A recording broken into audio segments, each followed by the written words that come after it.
Oh hi, so this is a really quick video about our extension and the progress, and hopefully this might be useful if you're thinking about having an extension. I know that when we were researching it, it was great to be able to watch some YouTube videos and find out exactly how people have done it and what they've got to work around and all that kind of stuff. I'm not a builder, this is my house.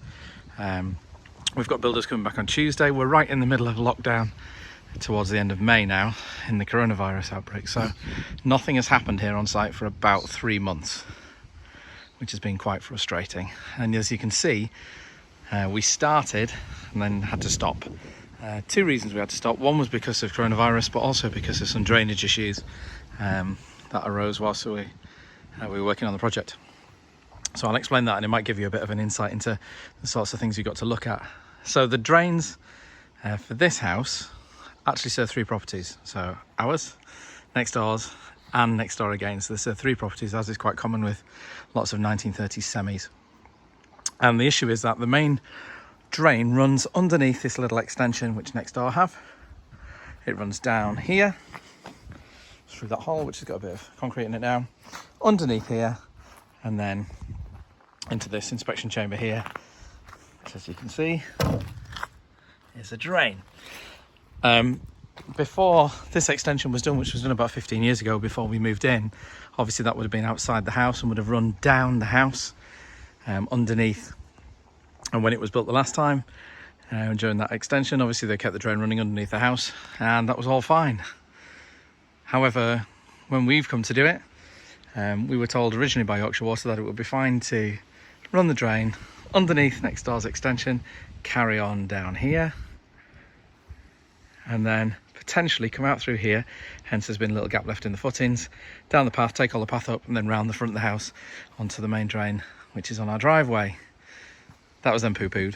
So we came up with a plan, which would be to take out the drain from next door underneath our extension, put an inspection chamber here just underneath the fence, run out up the garden, inspection chamber here, and then run down back round here, and then back down 90 degree down here, and then underneath and out. That was poo-pooed. Mainly because of inspection chambers and where we had to put them. We could have done that, to be fair, but it would have meant an inspection chamber right in the middle of the border next door, just over that grey fence.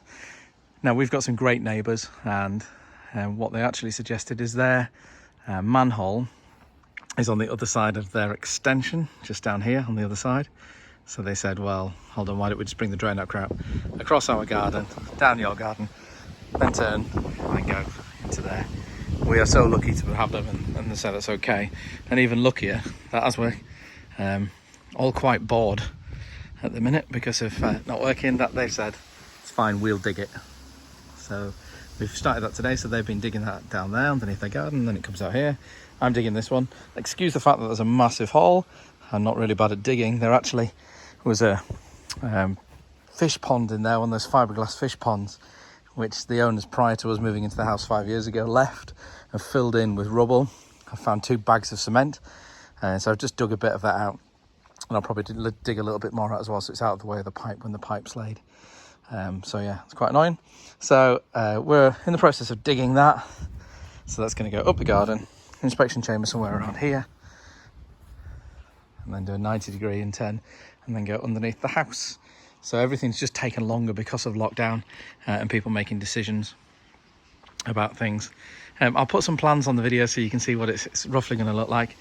We originally hoped that we could just do a 3-metre extension and a permitted development, but the issue with that is that because this is an extension, and that isn't, it's an extension on an extension, so therefore we had to apply for planning. So as a result of applying for planning, I thought, well, we'll go a little bit bigger. We're really fortunate that this bit was all basically just patio and doesn't get to the sun for most of the day. So we've got plenty of lawn, which is great. So we actually decided to go a little bit further out. So we've gone to 3.6 metres. I thought 4 would be encroaching a little bit on next door, but 3.6, theirs is 3 metres and was done in a permitted development. So 3.6 takes it another couple of feet out and just gives us that little bit extra space inside. So you can see the bits that have been done. The footings went in before everything stopped. They're all there ready. They were dug can't remember exactly to how much in terms of the depth, but building rigs, when they came out, they just made them dig a little bit deeper on this corner because there's an apple tree just over there, and the distance that it was, I think it added an extra 20 centimetres or something like that onto the footing, so not a great deal. So yeah, it's going to be 7.5 metres wide by 3.6 projection. Yeah, and that's it. So once the drains go in, our builders come back in a couple of days' time, which is great.